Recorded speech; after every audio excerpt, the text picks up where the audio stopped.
This summer, my family's going on vacation. We've been gearing up for it, and it's actually coming in just a few weeks. And as part of our preparation, we've been looking at the maps and planning out our stops and all the different things that we're going to do. And we'll be heading east, which means there won't be as many Buc-ee's for us to stop at. And so we have to plan where we're going to be stopping closely. And so usually what we end up doing is stopping at the state welcome centers instead. And that's not a bad thing. I love the state welcome centers because, yes, they have bathrooms that are okay, and yes, they have lots of room for you to walk around, but they also have tons of information there. You can go in, and they usually have a huge room with nothing but brochures. Brochures that will tell you, here's what you will see as you travel through our state. Here's what you will experience as you go on your way.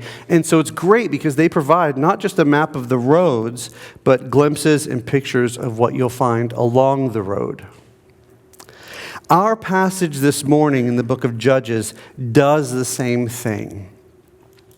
Pastor Dale Davies says that Judges 2:6 through 3:6 is something like a welcome center or a visitor center to the rest of the book of Judges. It lays out, here are the things you're going to see, here are the things you're going to experience as you read through this book. And in this welcome center, we're going to see 4 brochures. We're going to see 4 primary things that will be pointed at here and glimpsed at here. And then as we go through Judges, we'll see them much more vividly. And so let's go through these. The first one is this. Here's the first brochure. You're in the welcome center of Judges, and you pick up the first brochure, you look at it, and it says this: the people forget. The people forget. Look at Judges chapter 2. Verse 6. Judges chapter 2, verse 6. When Joshua dismissed the people, the people of Israel went each to his inheritance to take possession of the land. And the people served the Lord all the days of Joshua and all the days of the elders who outlived Joshua, who had seen all the great work that the Lord had done for Israel. And Joshua, the son of Nun, the servant of the Lord, died at the age of 110 years.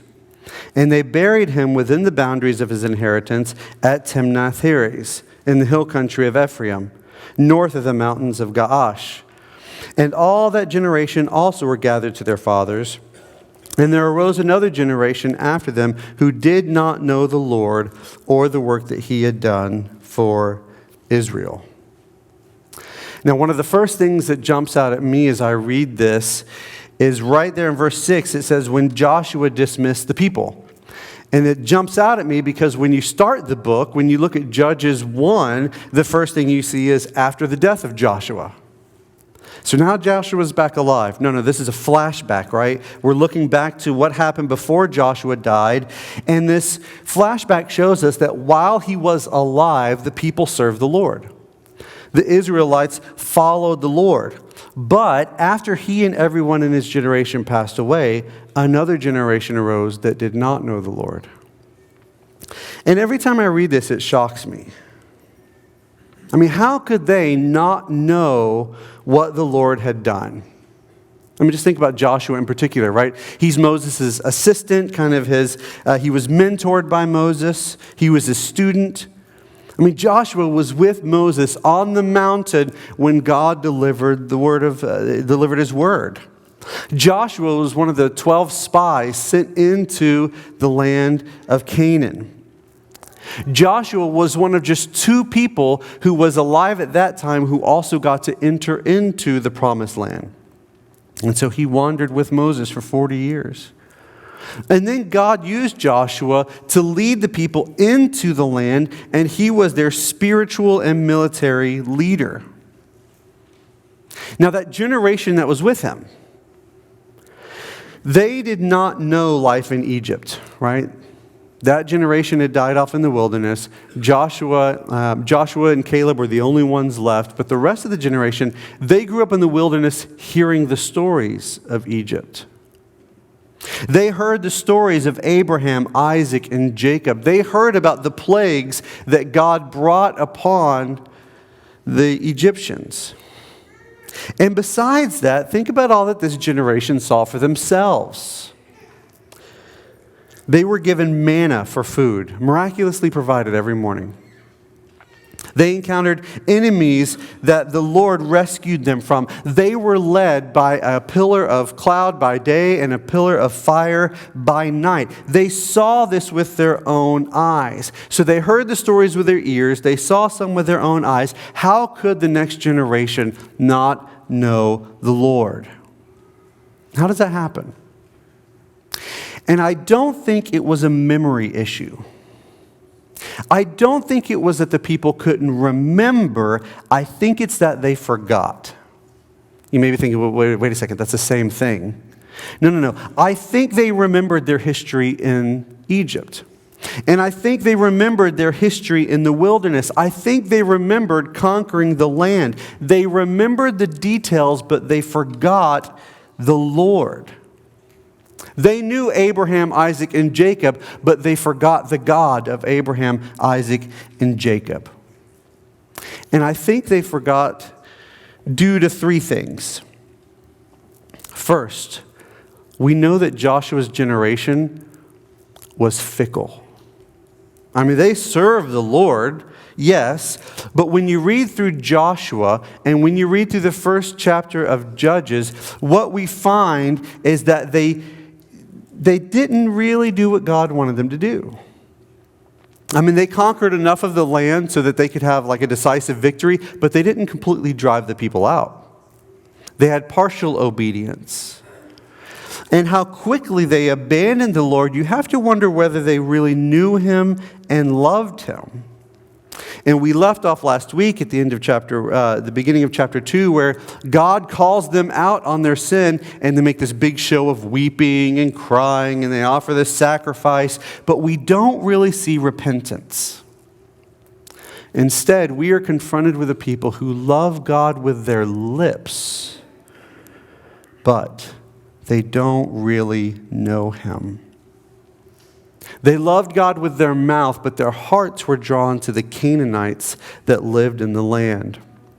And when you have an outward show of religion that's not accompanied by a heart of love, then rebellion is never far away.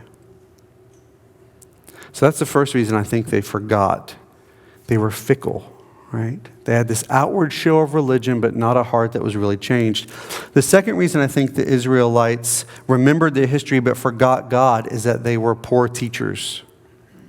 Deuteronomy 4:9 says, "Take care and keep your soul diligently, lest you forget the things that your eyes have seen, unless they depart from your heart all the days of your life. Make them known to your children and to your children's children." So if you don't love the Lord your God with all of your heart and with all of your mind and with all of your soul and your strength, then stories with God at the center get switched so that they are stories with you at the center. God led us through the wilderness becomes we made it through the wilderness. God conquered our enemies becomes we conquered our enemies. God our Father becomes Abraham is our father. They exchanged God for themselves. They weren't good teachers. The final reason I think they forgot God was a failure to look. These people had the writings of Moses. Moses wrote the first 5 books of the Old Testament, the Law, the Pentateuch, right? He wrote that, and they had it. They also had what Joshua had written. They had everything they needed to do. And so the question then becomes for us, was it the priests not teaching, or were they just not listening? Did they have the Word of God before them, but they weren't looking at it? We don't know. But what we do know is that there arose a generation who did not know Yahweh, their God.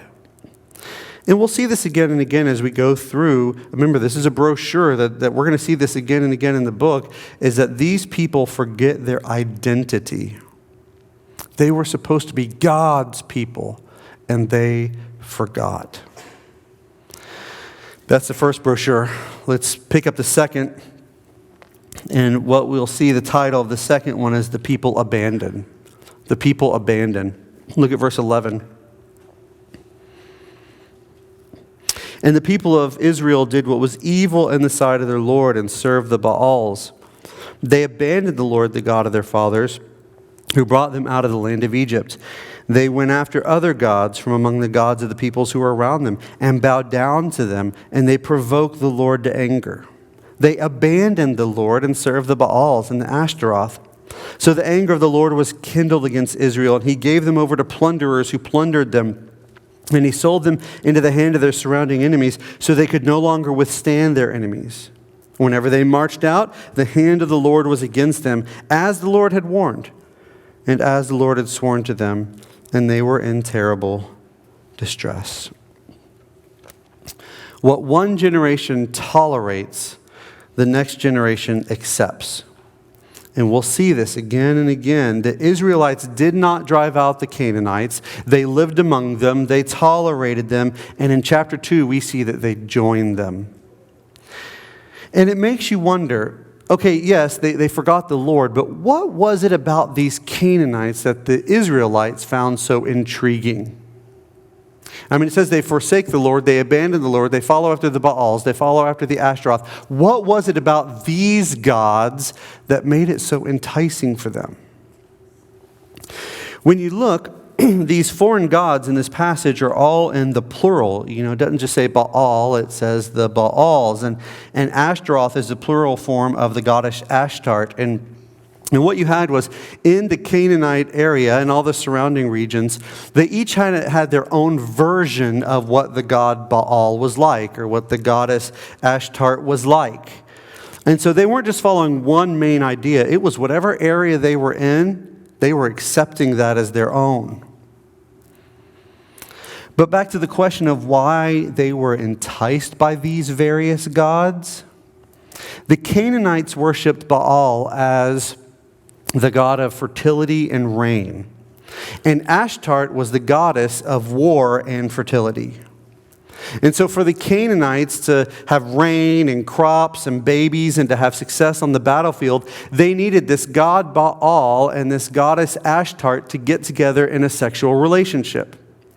And so at the center of their worship, in their temples, they would have these prostitutes who stayed there. And what would happen is men would go and say, okay, it's time for worship. What I will do is I'll play the part of Baal, you play the part of Ashtart. And what will happen is we will get together and these gods, this god and this goddess will see us and they will be induced to do the same thing. And when they do that, then we have rain, we have crops, we have babies. Now, you might be thinking, this isn't the Mother's Day sermon I was expecting. I know. I know. But I think this sheds light on why the Israelites were drawn to this pagan religion. You have Yahweh, you have the true God telling them, you have to trust me. There's nothing you can do that can coerce me. There's nothing you can do that can trick me into doing what you want to do. You have to have faith. And alongside of that, Yahweh gave them the law, which said, among other things, you have one man and you have one woman who get married to show my glory and to my greatness. You don't get to sleep around with anybody else. And so if you have a people who have no love for this God, and they slowly forget this God, and then they look around and see how all the other people are worshiping, they get to worship like that, you can see how they were led astray. When the knowledge of God grows dim and the love of God grows cold, then the shameful, sinful actions of the world that should shock us and disgust us become enticing. And what was tolerated in one generation becomes accepted in the next and then becomes promoted in the generation after that. Now, we're not Israelites and we're not living in the land of Canaan, but you see our people on this trajectory today. What was hidden in one generation was in the next tolerated, and today we're seeing it celebrated and promoted. And my concern necessarily isn't for America as a whole. I'm not talking about the secular life in our country. I'm talking about the church in America. There is a reason to be concerned for the church in America today because there are a lot of people who call themselves Christians and come sometimes to church. And they say they follow Jesus, but they look a lot more like they're following Baal. They join themselves with online prostitutes and get joy and laughter from watching sexual license on TV. But the more you know and love God, the less you'll tolerate of the lustful gods of our land. And the more we know and love God, the more we will cry out to Him for purity and love and deliverance. But we're not going to see that in the book of Judges. We don't see the people grow ever closer and closer and closer to God and finally rid themselves of sin in their lives and rid their land of sin. No, what we see is the result of generation after generation of people who abandon God and follow after their own lusts. And we see a very clear picture of the utter destruction that their perversion brings. For the immediate context here in chapter 2, when God's people give themselves over to the sin, God sends plunderers. He sends the very Canaanites that they're trying to join with and that they're trying to impress and that they're trying to worship like, God sends them to turn on them, which is always the way of sin, right? We think that we're going to get something good, and it's always out for our destruction. Everything from physical plundering, taking their stuff, taking the things that belong to them, to actually conquering and enslaving the people. And it didn't matter how big their army was. We see in verse 15, the Israelites' true enemy was God. They were fighting against God Himself. It was His hand against them. And because of this, they were in terrible distress. Now let's move to the third brochure. The first was the people forget. Second, the people abandon. Right? The people forgot God, then they abandoned God. Here's the third brochure, the Lord raised up. The Lord raised up. Look at verse 16.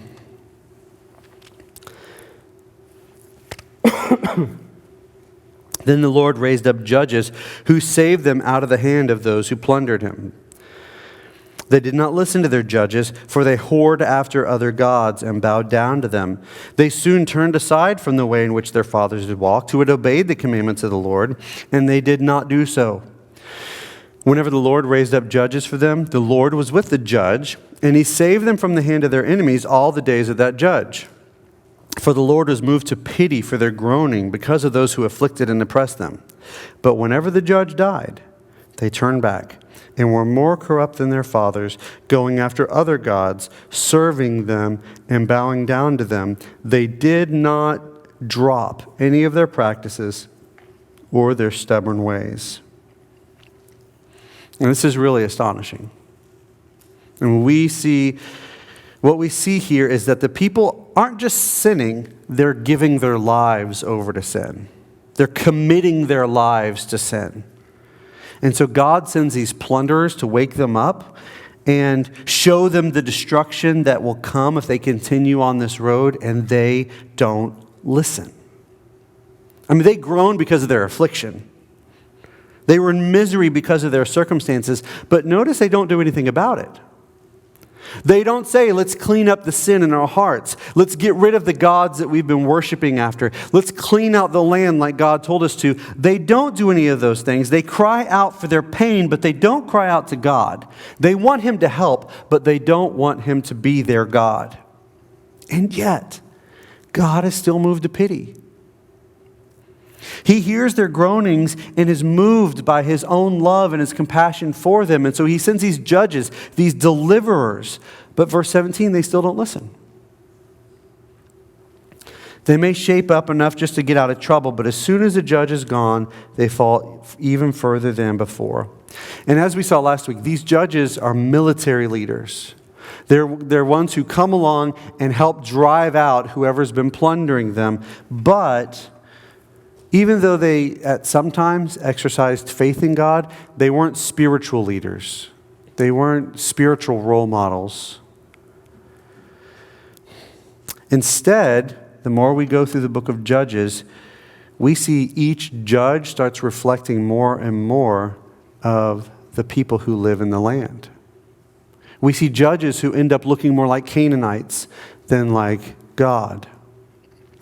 And so what we have to keep our eyes on as we go through this book is not the judges, not the individual judge, not their character, not their story. No, Judges is a story of Israel's failures, including the judges, but it's also a story of God's compassion.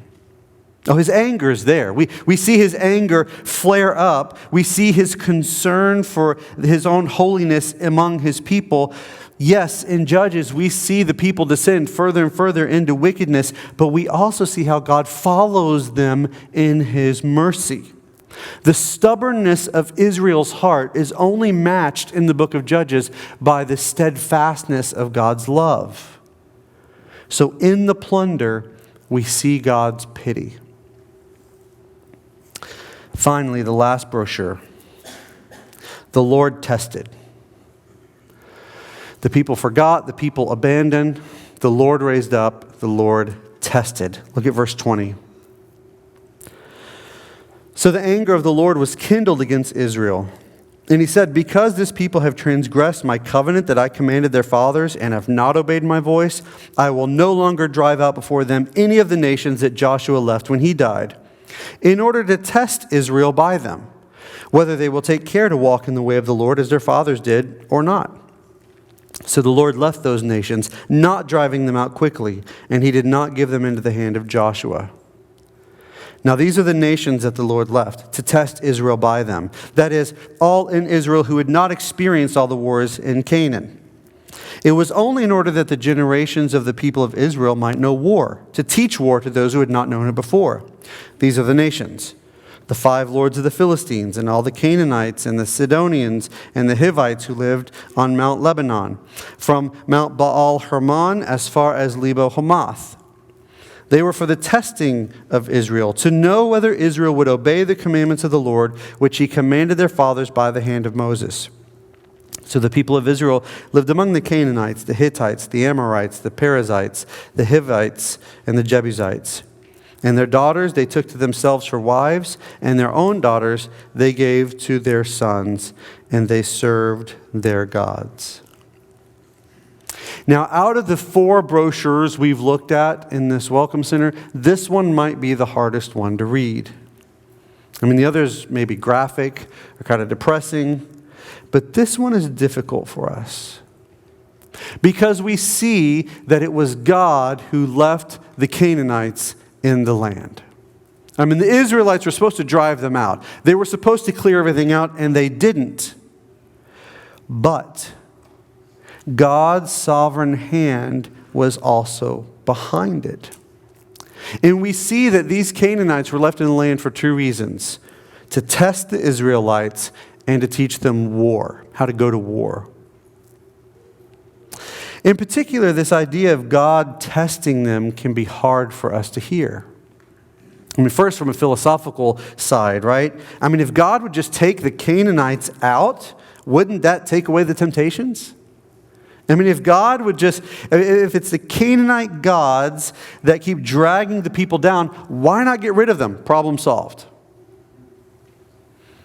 And aside from the philosophical issue, there's the biblical issue of, doesn't the New Testament say that God doesn't tempt his people? Right? I mean, that's the book of James.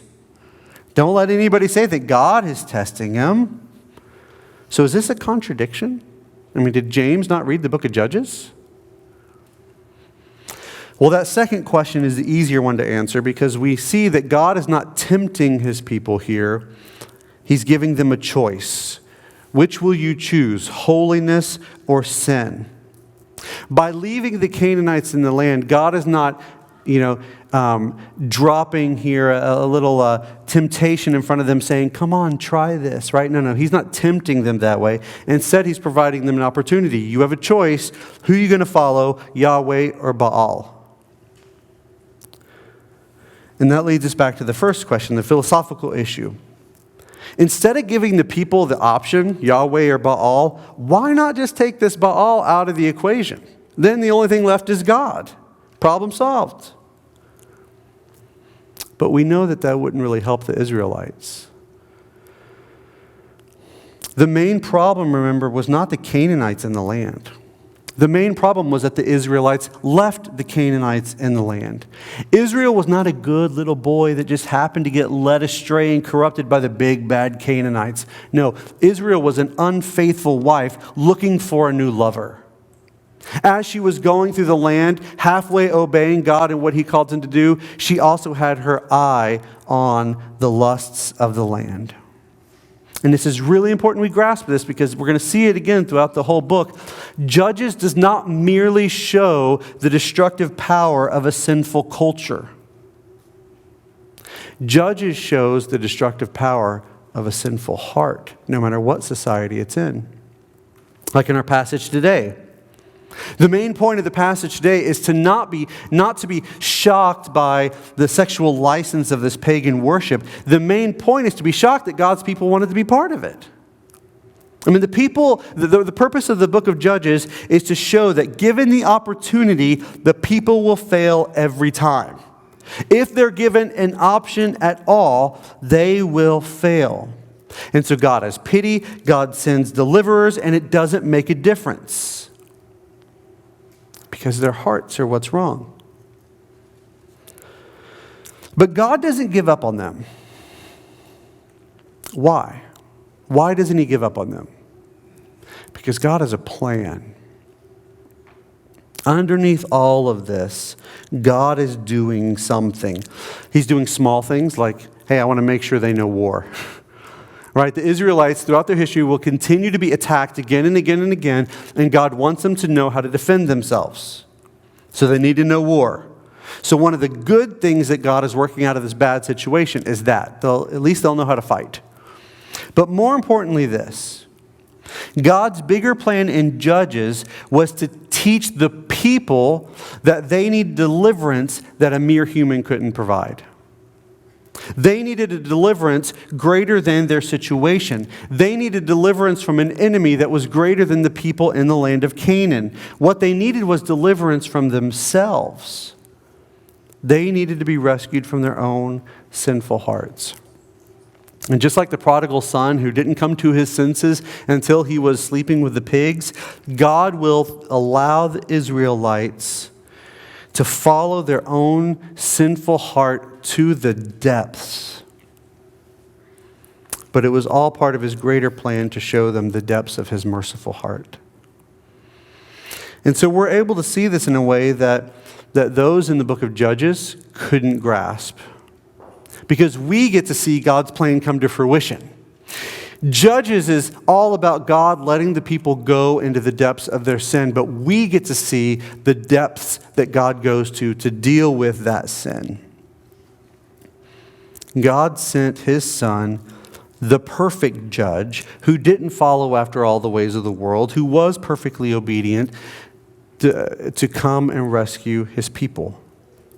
But what's truly breathtaking is how he does it. He doesn't just send a military judge back down to kind of clear out the land. No, instead, God in his pity subjected his own son to be plundered on our behalf. And this Jesus rose again so that we could walk in the way that he wants us to, so that when we are presented with the option of the gods of this world or the God who saves, only because of Jesus can we ever accept the God who saves. And so we, as we go through the book of Judges, see a mirror back in our own selves in our own time. We must not forget God who loved us and gave himself for us. We must not abandon our God for the fleeting pleasures of sin that are so rampant in our society and in our own hearts. We have to be able to see and to look at the one who died and who was raised for us. And so all of us here this morning have this same test before us. We can take this Jesus, take God's perfect judge by faith. We can love him and we can serve him by faith. We can receive him and the forgiveness that he offers by faith, or We can follow after our own hearts and follow after the sin in our own land, follow after the gods of this world, and face destruction. Your own heart, do you want to follow? Or do you want to receive the mercy and grace and forgiveness that comes through Christ and in Christ alone? Call on him today and be saved. And if you're in the middle, if you're like, gosh, I want to follow the Lord, but this world is so enticing, then you, by the power of God and by faith in his Holy Spirit and the work that he does, clean out your life. You don't clean out your life so that God will accept you. No, you say, okay, by faith, I believe Jesus saves me because I can't save myself. But as one who's been saved, I'm going to clean out my house. I'm not going to allow little trinkets of the Baals and the Ashtaroth of America to get into my house. I'm not going to give them a voice in my ear. I'm not going to give them images in front of my eyes. I will clean out my house. And we, like Joshua, can say, as for me and my house, we serve Yahweh.